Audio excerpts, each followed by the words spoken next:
Alors à Châteauneuf-du-Pape, on a la chance d'avoir 13 différents cépages. À Beaucastel, on a la possibilité d'utiliser, grâce à l'appellation Châteauneuf-du-Pape, tous les cépages proposés. On les a tous plantés, ramassés et vinifiés séparément. Grenache, Syrah, Mourvèdre, Cinsault, Counoise, Terret Noir, Vaccarès, Muscardin. Les cépages expriment chacun leur particularité, un petit peu comme les instruments dans un orchestre philharmonique. La Syrah sera plutôt le piano, le Mourvèdre, par rapport à cette profondeur aromatique et gustative, sera plutôt le violoncelle.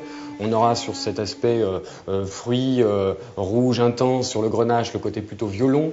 Le Picardant, qui est un cépage blanc, sera un petit peu comme le triangle. Quand on déguste un vin à Beaucastel, tous ces cépages-là vont dans le même sens. On a vraiment cette sensation d'association et ce gain en volume, en bouche. C'est à la fois une recherche de puissance, mais aussi d'élégance, aussi de finesse. C'est certainement ce qu'il y a de plus difficile à exprimer dans le vin.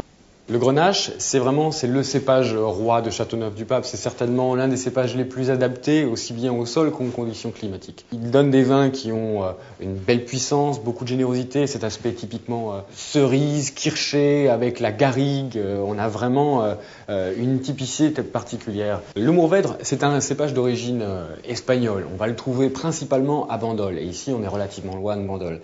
Ici, le Mourvèdre arrive encore à avoir du mal à mûrir. Parce qu'il a du mal à mûrir, c'est là où il va le mettre le plus en œuvre pour faire les plus beaux raisins possibles. Et en fait, à Beaucastel, on a vraiment des Mourvèdres qui arrivent à mûrir avec des tanins d'une très très grande finesse et une magnifique texture. On est sur le fruit frais plus que sur le fruit cuit ou le fruit compoté ou le fruit kirché. C'est vraiment le Mourvèdre, c'est le fruit frais sur la jeunesse. Et puis dans le vieillissement, il amène ces notes de cuir qui sont tellement particulières. La Syrah ici, elle amène surtout de la couleur, de la profondeur. Elle nous permet aussi d'amener ce côté poivre noir typique sur des millésimes un petit peu plus frais, comme par exemple en 2006, où on a eu un mois d'août un peu frais. On a vraiment cet aspect floral, limite violette, qui nous rappelle vraiment les vins, les grandes Syrahs de la vallée du Nord. On peut trouver la Counoise ailleurs qu'à Châteauneuf, mais elle est vraiment traditionnelle à Châteauneuf. Vraiment, l'intérêt de cette Counoise, c'est qu'elle amène une acidité naturelle, un plus faible degré d'alcool pour baisser donc le degré du Grenache. En même temps, ce côté poivre blanc et puis ce final un peu framboise. Le Cinsault, c'est un cépage qui amène un côté très fruité, un côté fruit rouge. Je dirais même le caramel de fruits rouges. Le Vaccarès amène une petite pointe j'ai envie de dire, de rusticité.